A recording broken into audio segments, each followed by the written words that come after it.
17 de janeiro de 1827, Condado de Brazoria, Texas.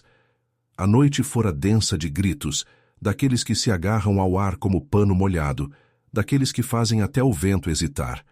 Ruth Carter, esse era o nome da mulher que, armada com uma mão firme e uma mente afiada por anos de raiva não dita, mudou para sempre o destino da plantação Brantley. 35 anos, escravizada desde a infância, treinada na servidão, mas endurecida pela injustiça, Ruth conhecera demasiadas noites onde os desejos dos senhores deixavam o seu corpo ferido e o seu espírito a ferver. Mas naquela noite, Ruth não se ajoelhou. Ela não obedeceu. Ela não aceitou. Ruth matou. Ela moveu-se pelas sombras da casa grande com a certeza de uma tempestade, carregando consigo os instrumentos da justiça. Esta é a verdadeira história de Ruth Carter, uma escrava que decidiu que aquela noite não seria de medo, mas de acerto de contas. Antes de continuarmos com o vídeo, deixe um comentário a dizer-nos de onde é e que horas são aí. E não se esqueça de subscrever o canal. A luz da manhã rastejou lentamente pelo condado de Brazoria, derramando-se por campos infinitos de algodão e banhando os carvalhos vivos em ouro. O ar estava pesado de umidade e com o cheiro a sal do golfo próximo, misturando-se com o aroma doce e pungente de folhas esmagadas e terra revolvida. Musgo espanhol pendia dos ramos das árvores como cabelos grisalhos, balançando na brisa úmida, roçando os rostos das crianças que levavam baldes de água para os campos. A plantação Brantley estendia-se para além do horizonte, um labirinto de fileiras de algodão e cabanas espalhadas, ladeada por densas florestas de pinheiros que guardavam segredos mais profundos do que qualquer feitor poderia imaginar. Ela movia-se como vapor, lenta, silenciosa, necessária, pelas senzalas, passando pelas figuras encolhidas de mulheres a costurar roupas rasgadas, homens a esfregar chãos, crianças a curvar-se sob o peso de tarefas destinadas a adultos. Ela notava cada patrulha de feitor, cada olhar de senhor, cada padrão de opressão, gravando-os na memória. O trabalho era implacável. Do nascer ao pôr do sol, suor e sangue misturando-se com a terra. Mãos empoladas, costas curvadas, corpos por vezes usados e abusados para o prazer de homens que se viam como donos não apenas de terras, mas de carne e espírito. O seu silêncio nem sempre foi rendição. Às vezes, é uma tempestade à espera de uma fenda no céu. Nas horas tranquilas antes do amanhecer, a mente de Ruth estava viva, a planear, a recordar, a nomear. Cada bofetada, cada humilhação, cada noite roubada gravava-se na sua resolução. Ela tinha chegado a Brantley não como uma criança, mas como uma jovem mulher arrancada da Carolina do Sul, vendida como propriedade para satisfazer as necessidades de um império de algodão em crescimento. Ela recordava os navios, o fedor do porão, os gritos de mães separadas dos filhos, o peso sufocante das correntes. Ela recordava os rostos dos Brantley, o patriarca com um esgar permanente, o filho com olhos que brilhavam com uma curiosidade cruel e o feitor Griggs, um homem cuja crueldade parecia deleitá-lo tanto quanto respirar. Tinham-lhe arrancado o nome, mas ela ainda o carregava, apertado no peito como uma chama viva. A plantação tinha os seus ritmos, o bater dos pés dos colhedores de algodão na terra macia, o canto dos galos, o latido distante de cães a perseguir os coelhos tímidos que ousavam atravessar os campos, o assobio do vento através do musgo e do pinho. Ruth observava, memorizava e esperava. O calor opressivo tornava o trabalho mais difícil, o suor a escorrer para os olhos e para as mãos empoladas. Ela tinha de manter uma máscara de obediência, de se curvar e inclinar quando exigido, para fazer os senhores acreditarem que o seu espírito tinha sido extinto. Mas por dentro, um fogo cuidadoso ardia. Ela não estava quebrada. Estava ardendo lenta, controlada, à espera. A comunidade entre os escravizados proporcionava um alívio oculto.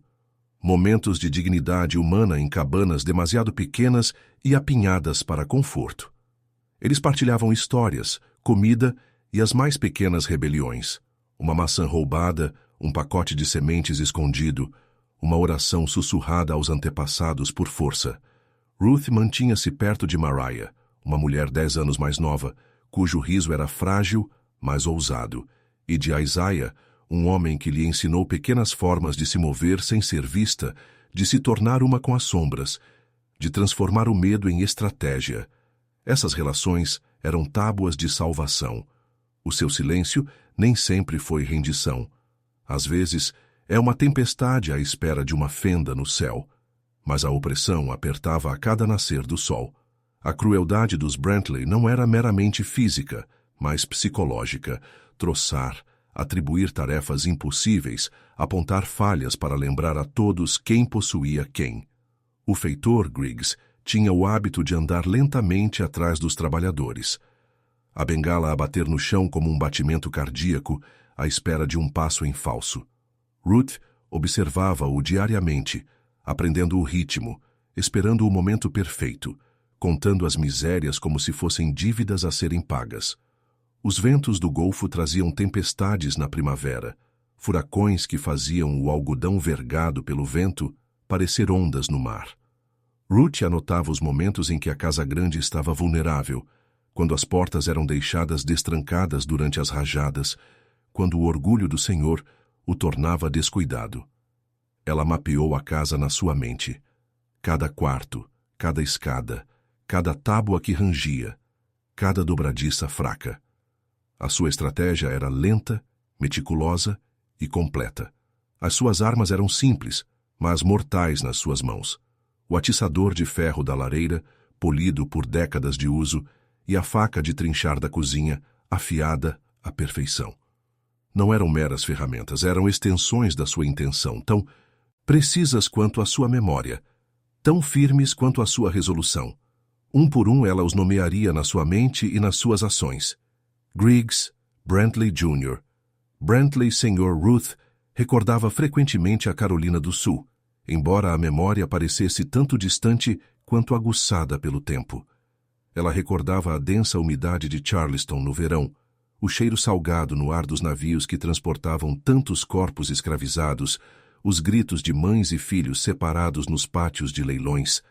Ela recordava a sua mãe, cujas mãos estavam sempre ocupadas, mas cujos olhos carregavam mensagens silenciosas de resistência, de perseverança. O seu pai, desaparecido antes que ela pudesse compreender totalmente a sua proteção, tinha sussurrado uma vez: "Nunca os deixes possuir o teu coração, Ruth. Podem levar o teu corpo, mas não a tua mente." Essas palavras tinham sido a sua tábua de salvação, enterradas sob décadas de trabalho, medo e degradação. Ela recordava a viagem para o oeste, carregada em carroças apertadas, acorrentada e a tremer de medo enquanto o sol do sul cozia a terra à sua volta. O Texas tinha sido diferente, mais selvagem, mais cru, mais impiedoso no seu isolamento. O condado de Brazoria era uma terra de rios e pântanos, o vento do Golfo carregando o fedor a sal, água salobra e a terra fértil que alimentava o império do algodão.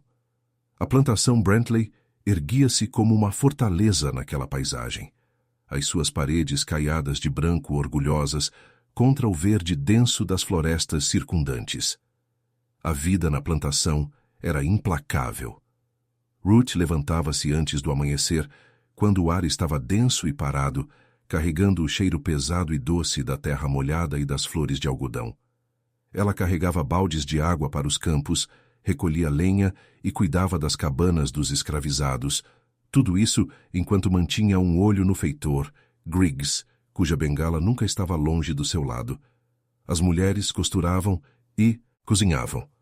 Os homens trabalhavam nos campos do nascer ao pôr do sol, os seus músculos tensos, os seus pés empolados, os seus olhos encovados pelo cansaço. As crianças pequenas e frágeis eram forçadas a ajudar de todas as formas que podiam. Cada dia era um teste de resistência, uma batalha silenciosa para manter um fragmento de dignidade. Os seus relacionamentos dentro das senzalas eram pequenos faróis de esperança. Mariah, cujo riso era raro mas inesquecível, sussurrava piadas ou histórias alto o suficiente para fazer Ruth sorrir de lado. Isaiah, firme e vigilante, ensinou a Ruth as formas de se mover sem ser vista, de se misturar nas sombras, de deixar o medo mascarar a força. Cada laço era uma tábua de salvação, uma forma de sobreviver ao peso insuportável da opressão. E ainda assim, Ruth carregava a solidão do seu propósito. O seu silêncio nem sempre foi rendição. Às vezes é uma tempestade à espera de uma fenda no céu. Os Brantley eram uma família forjada na crueldade. O Sr. Brantley pai, o patriarca, impunha respeito e terror em igual medida. Ele caminhava pela plantação com um ar de superioridade, a sua bengala a bater nas tábuas polidas da casa grande como um metrônomo do medo. O Sr. Brantley, filho, astuto e calculista, desfrutava de pequenos tormentos, sentindo prazer na humilhação daqueles que acreditava estarem abaixo dele. Griggs, o feitor, era o músculo, o terror, o seu riso ecoando pelas cabanas enquanto batia com impunidade. Ruth observava-os cuidadosamente, notando as suas rotinas, os seus hábitos, as suas vulnerabilidades. Ela estava a nomeá-los um por um, como maldições sussurradas na escuridão. O planeamento começou em silêncio. Ruth memorizou o ranger das escadas, a dobradiça fraca da porta da despensa, os momentos em que a casa grande era deixada sem vigilância. Ela caminhava pelo perímetro da plantação durante as tempestades, quando o vento uivava e a chuva tornava os campos quase intransitáveis. Ela praticava movimentos nas sombras, ensaiando a forma como carregaria as suas armas, os golpes, a precisão. As suas armas eram modestas, o atiçador de ferro pesado mas equilibrado nas suas mãos e a faca de trinchar, afiada até uma lâmina mortal.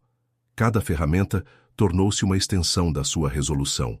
As noites eram as suas professoras. Ela movia-se pelas senzalas e pelos campos quando os feitores estavam ausentes, quando os senhores dormiam, quando o mundo parecia prender a respiração. O vento do golfo carregava sussurros através das árvores, o musgo roçando nos seus braços, como se a lembrasse do peso da história. Ela imaginava cada golpe, cada ação, cada pancada, gravando-os na memória. Ela não estava quebrada. Estava ardendo, lenta, controlada, à espera. Houve momentos de dúvida, fugazes como um relâmpago. Ela questionava-se nas horas paradas antes do amanhecer. Seria apanhada? Sobreviveria à noite? Mas cada memória de dor, de dignidade roubada, de noites forçadas à submissão, fortalecia a sua resolução. Ela tinha suportado demasiado tempo, esperado demasiado tempo, e agora chegara a hora de reclamar o que era seu. Ela estudou as rotinas dos Brantley com cuidado meticuloso. O Sr. Brantley pai fazia sempre a sua caminhada matinal pela varanda, bengala na mão, inspecionando os campos. Ele tinha o hábito de se apoiar no corrimão, olhando para os trabalhadores com uma expressão presunçosa, pensando que ninguém o podia tocar. O Sr. Brantley, filho, preferia a contagem dos fardos de algodão, distraído e orgulhoso da sua suposta astúcia. Griggs patrulhava, previsivelmente, rindo daqueles que falhavam nas suas tarefas. Ruth conhecia cada nuance. Ela estava a nomeá-los um por um, contando as injustiças, planeando o seu fim como um livro-razão de pecados. A comunidade escravizada sussurrava sobre a sua determinação silenciosa, sentindo a tempestade sob a sua quietude. Cada interação com eles era medida, cautelosa, mas infundida com um entendimento silencioso. Eles ofereciam pequenos encorajamentos, comida extra escondida, mensagens passadas em tons abafados, avisos de inspeções de feitores. Cada gesto era um fio na trama do seu plano. O seu silêncio nem sempre foi rendição. Às vezes é uma tempestade à espera de uma fenda no céu. Com o passar dos meses, ela aperfeiçoou os seus métodos. Ela movia-se pela plantação sem ser vista, notando os sons da bengala contra a madeira, o ranger das botas nas tábuas polidas, o ritmo da respiração humana. As ferramentas eram preparadas em cantos escondidos, o atiçador de ferro oleado e polido, a faca de trinchar afiada, ambos repousando nas sombras onde ninguém veria. Ela visualizava cada encontro, cada golpe, cada movimento preciso. Um por um, os Brantley e Griggs cairiam, e ela não tremeria. Um por cada injustiça, um por cada noite suportada. Então, veio a noite em que a tempestade se desfez. Não apenas no clima, mas no destino. O vento uivava por Brasória, dobrando os caules de algodão, sacudindo as janelas e os nervos daqueles desacostumados à fúria do golfo. Ruth moveu-se pela casa grande como se fosse o seu próprio corpo, cada rangido das tábuas do chão contabilizado, cada sombra navegada com precisão. O atiçador de ferro parecia natural nas suas mãos, a faca de trinchar uma extensão da sua intenção. Ela nomeou-os silenciosamente enquanto se movia. Griggs, Brantley Jr., Brantley Sr. Um por um, eles responderiam a ela. O ar estava denso de antecipação, a chuva chicoteando o telhado, o vento sacudindo as portas e o trovão distante ecoando como o pulso do próprio mundo. O coração de Ruth batia firmemente, calmo, medido. Ela não correu, não se escondeu. Ela andou. Não por medo, mas por um encerramento. O seu silêncio nem sempre foi rendição. Às vezes, é uma tempestade à espera de uma fenda no céu. A tempestade tinha tomado conta do condado de Brasória, o vento a chicotear pelos campos de algodão, vergando os caules até a terra, como se a própria natureza se curvasse perante algum acerto de contas invisível. A chuva chicoteava os telhados de zinco das cabanas e as paredes da casa grande, tamborilando um ritmo como tambores de guerra nos ouvidos de Ruth.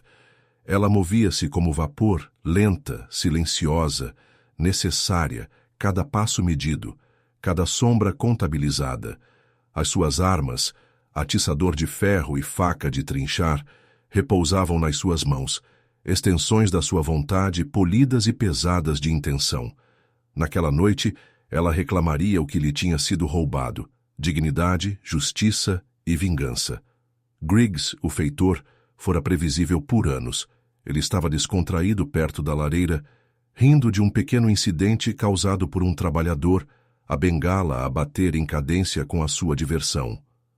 Ruth deslizou pelo corredor escuro, cada passo silencioso nas tábuas úmidas. A sua respiração era firme, calma, e o som da tempestade lá fora mascarava qualquer ranger fraco do chão. O atiçador parecia equilibrado, familiar, uma extensão natural do seu braço. Ela balançou uma vez, 2 vezes. O som desceu com um pesado madeira molhada a partir-se, ecoando na sala de teto alto. O arquejo de Griggs foi agudo, os seus olhos arregalados de incredulidade, as suas últimas palavras perdidas no rugido do trovão. O sangue espalhou-se pela lareira, escuro e cintilante, mas Ruth não estremeceu. Um abatido. Faltavam 2. O Sr. Brantley filho contava fardos de algodão na varanda, orgulho e distração em igual medida. Ele nunca suspeitou da sombra da tempestade, a mover-se silenciosamente pelas tábuas. Ruth aproximou-se pelo lado cego, a faca a brilhar com o relâmpago tênue lá fora. O primeiro golpe veio rápido, preciso, soando como bambu quebradiço a partir-se na tempestade. Ele gritou, uma mistura de choque e incredulidade. Antes de colapsar pelas tábuas, o sangue a acumular-se nas fendas escorregadias pela chuva. Um abatido. Faltava um. O patriarca, o Sr. Brantley pai, sempre se movera com a confiança da dominação. Naquela noite, a sua arrogância foi a sua ruína. O vento agitava o seu cabelo e as suas roupas, enquanto ele espreitava pela varanda, procurando um vislumbre de controlo no caos da tempestade. Ruth avançou atiçador na mão. O ritmo a condizer com o seu batimento cardíaco, cada golpe calculado. O primeiro golpe atingiu com um estalido úmido e pesado, ecoando como um sino a anunciar a perdição. Ele cambaleou, a incredulidade a passar pelos seus olhos, e depois caiu com um último arquejo sufocado. O sangue espalhou-se pelas tábuas polidas, um testemunho sombrio de anos de noites roubadas e corpos partidos. Ela não tremeu, ela não chorou, não por medo, mas por um encerramento, um abatido. Todos responsabilizados. A tempestade lá fora pareceu reconhecer o momento. o trovão a retumbar em aprovação, o vento a sacudir as tábuas, a chuva a martelar as janelas e os relâmpagos a iluminar o quadro como um palco cruel. A calma de Ruth não vacilou. Ela nomeou cada ato na sua mente, cada golpe, um livro-razão de retribuição. Griggs, Brantley Jr., Brantley Sr. Cada injustiça paga, cada noite suportada contabilizada. O seu silêncio nem sempre foi rendição. Às vezes é uma tempestade à espera de uma fenda no céu. Ela pausou brevemente, olhando para a carnificina, para as tábuas ensopadas de sangue, as cadeiras viradas, as ilusões estilhaçadas de poder. Memórias de anos passados, as correntes, as noites roubadas, as provocações, as chicotadas, incharam dentro dela.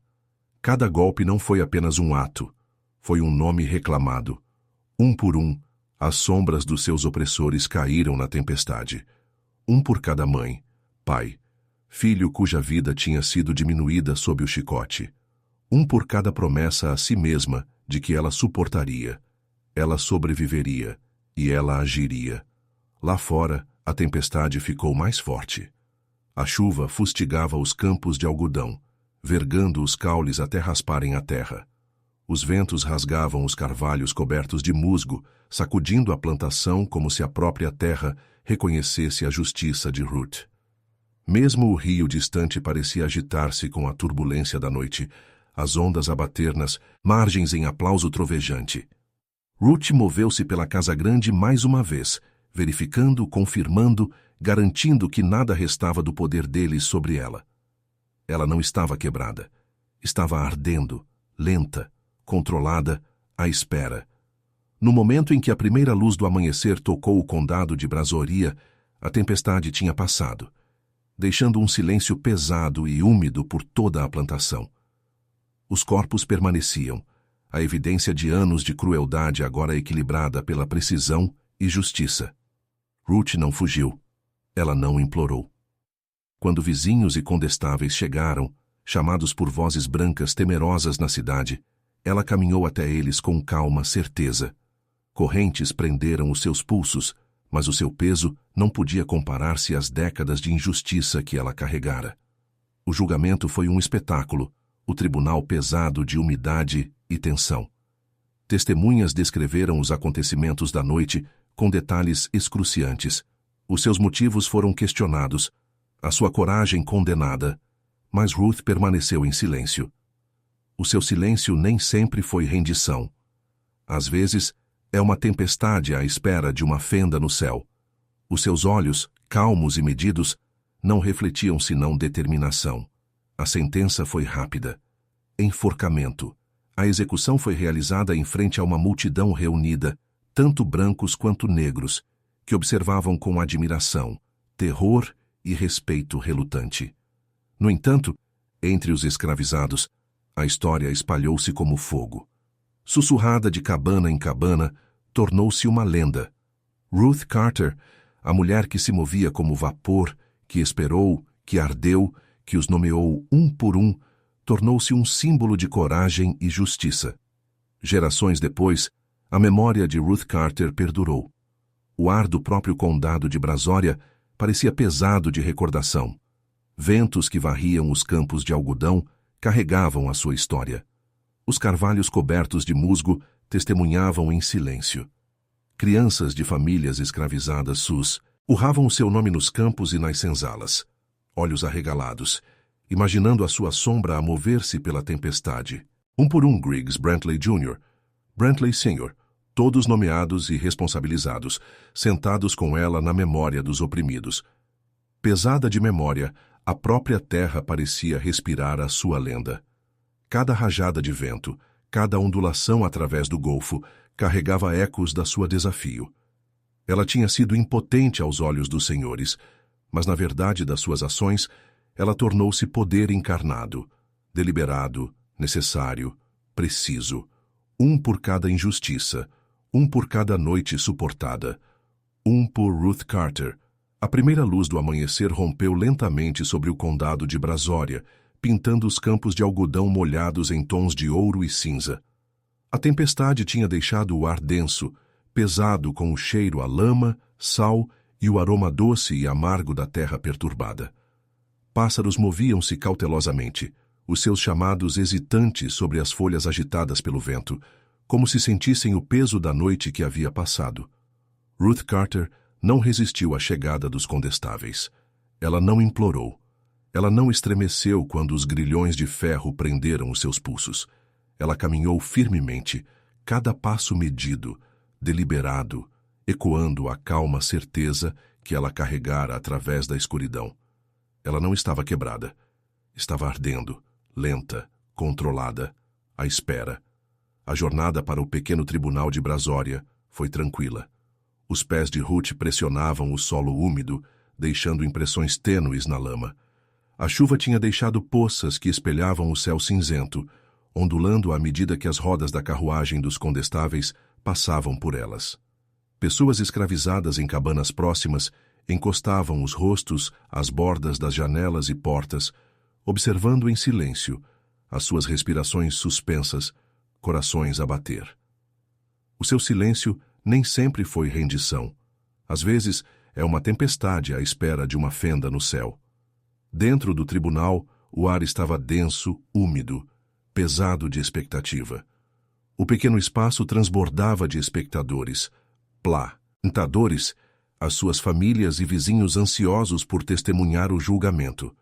Condestáveis, as suas mãos a tremer perto das suas armas, e uma dispersão de testemunhas escravizadas, quietas, olhos arregalados, corações pesados tanto de medo quanto de admiração. As mortes dos Brantley tinham sido rápidas, precisas e horríveis na recontagem, mas Ruth não ofereceu reação. Ela encontrou cada olhar de forma igual, calma, controlada, como se o peso de anos de injustiça fosse um escudo em torno dela. As testemunhas recontaram os eventos da noite tempestuosa.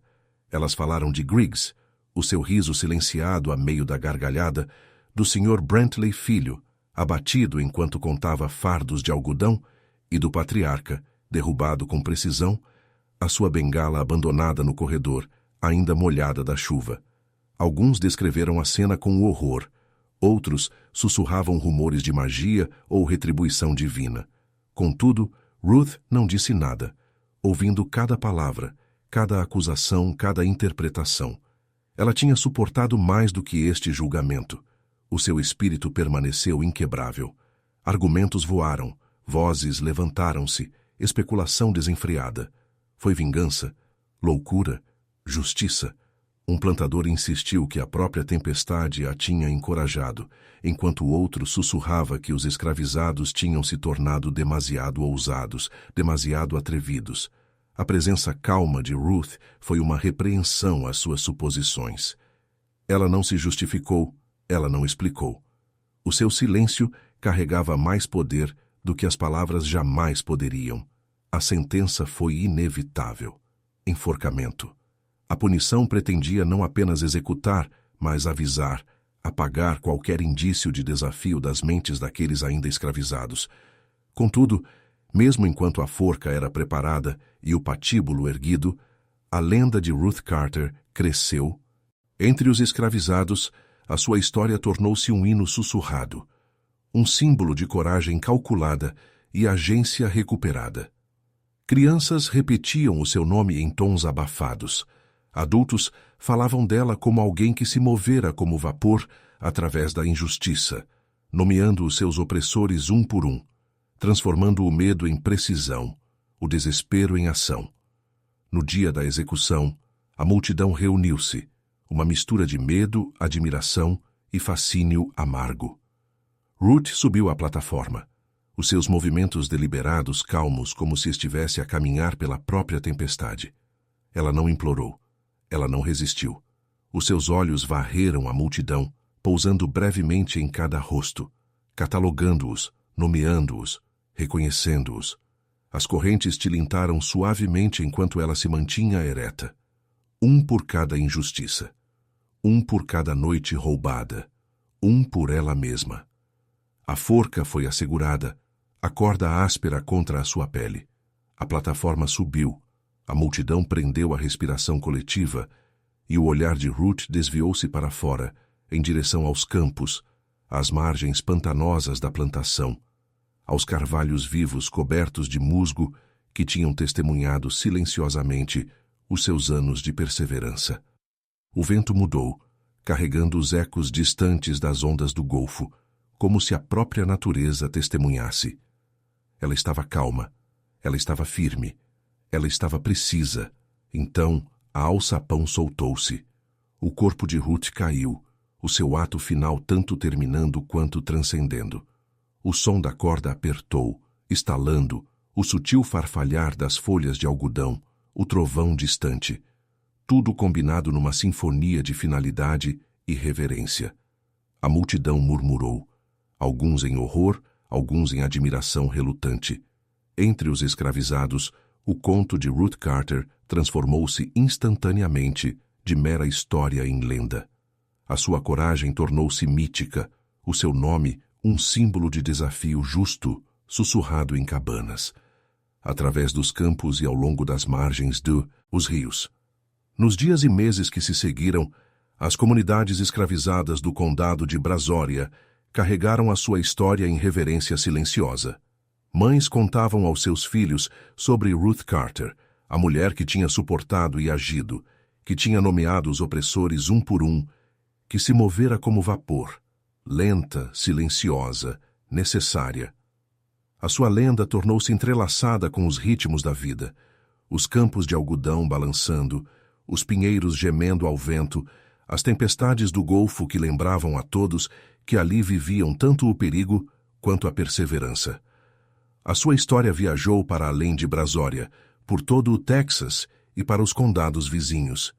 De boca em boca, ela tornou-se um símbolo do poder da vontade humana contra a injustiça, uma história que lembrava aos oprimidos que a coragem podia assumir muitas formas e que, mesmo em silêncio, uma tempestade podia reunir-se. Cada narrativa adicionava camadas ao seu mito, os golpes precisos, o distanciamento calmo, a tempestade que rugia lá fora espelhando a sua resolução interior. Ela tornou-se mais do que uma pessoa, ela tornou-se uma ideia, uma promessa de que a resistência, quando planeada e executada com paciência, podia reclamar a dignidade perdida. A própria paisagem parecia lembrá-la. Os carvalhos vivos sussurravam o seu nome ao vento, o musgo pendia longo e solene sobre os seus ramos, pesado de memória. Os campos de algodão, vergando sob os ventos do Golfo, levavam o ritmo da sua história avante. E nos cantos silenciosos das cabanas, nas horas roubadas antes da chegada dos feitores, os escravizados sussurravam a sua lenda, passando-a de uma geração para a outra. Griggs, Brantley Jr., Brantley Sr. Todos tinham sido nomeados, todos tinham sido responsabilizados. Cada golpe, cada ato de precisão, cada momento de controlo calmo tinha sido uma recuperação de poder, uma correção de desequilíbrio. Ela era poder encarnado, deliberado, preciso, lento, necessário. Um por cada injustiça, um por cada noite roubada, um por Ruth Carter. Os anos passaram. A plantação desvaneceu-se na história. Furacões varreram a costa do Golfo, rios mudaram de curso, terras mudaram de mãos.